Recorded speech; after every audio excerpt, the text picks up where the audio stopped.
কি সমস্যা আপনার? সবাই হয়তো আপনার ভয় পায়, কিন্তু আমি আপনার ভয়টাই পাই না। আর আপনার কে বলছে মাতব্বরি করে আমার ব্যক্তিগত জীবনে ঝামেলা করতে? কেউ বলছে?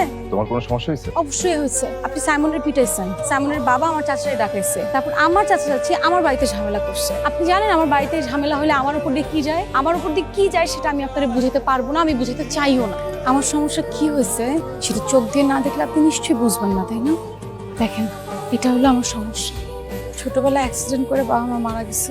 ঘরটা আর একটা দোকান আমার নামে। সেই দোকান চাচা চাচি তাদের নামে করানোর জন্য প্রতিনিয়ত আমার নামে অত্যাচার চালায়। আমিও সেই অত্যাচার সহ্য করি। কেন করি জানেন? কারণ এই দুনিয়াতে চাচা চাচি ছাড়া আমার কাছে কেউ নাই, এই জন্য সহ্য করি। আশা করি আপনি আর কোনোদিন আমার কোনো কষ্টের কারণ হবেন না।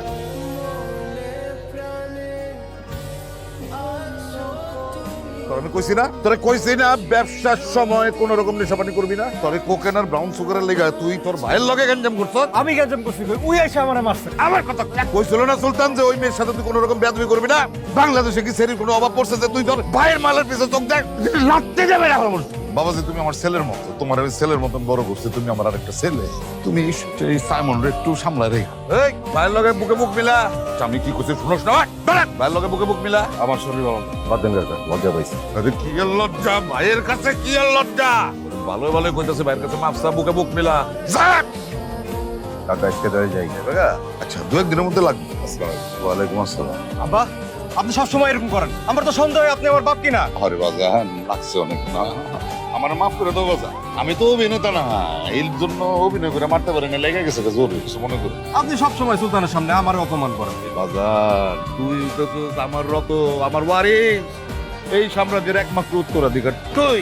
তুই তো আমার অস্ত্র, খাপ খোলা তলোয়ার, বুঝছস? এই সাম্রাজ্য সামলাইতে গেলে তলোয়ারের দরকার আছে। আর তোর তো চিন্তা কি, তুই তো কিছুদিন পরে এমনি গদিতে বয়ে পড়বি। এই গদি তোর, বাকি থাকলো তলোয়ার। রং ধইরা গেলে ফালাইয়া দিবি। চাচি মাফ করে দেন, আজকে একটু দেরি হয়ে গেছে।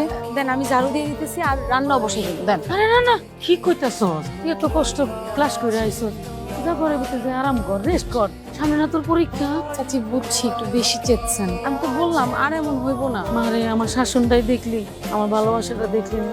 আমার মায়া তো অনেক দূরে ঢাকায় থাকে, আমার কাছে থাকে।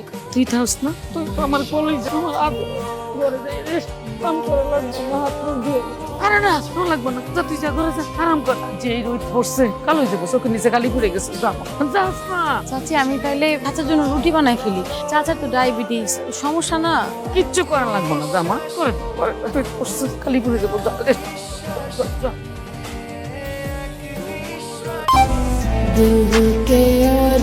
আপনি এমন কেন? হ্যাঁ, সভ্যতা বলতে কিছু নাই। একটা মানুষ আপনার জন্য পছন্দ করে একটা জিনিস নিয়ে আসছে, জিনিসটা সুন্দর করে দেখবেন, খুশি হবেন, খুশি প্রকাশ করবেন, তা না আমার চোখের সামনে র্যাপিংটা একদম খাসির চামড়ার মতো ছাড়াইলো। নীলিমা, ছোটবেলা থেকে অসভ্যতার সাথে হাতাহাতি করে বড় হয়েছি, এখন হাতে লেগে সভ্যতা আমার ভিতরে ঢুকে না।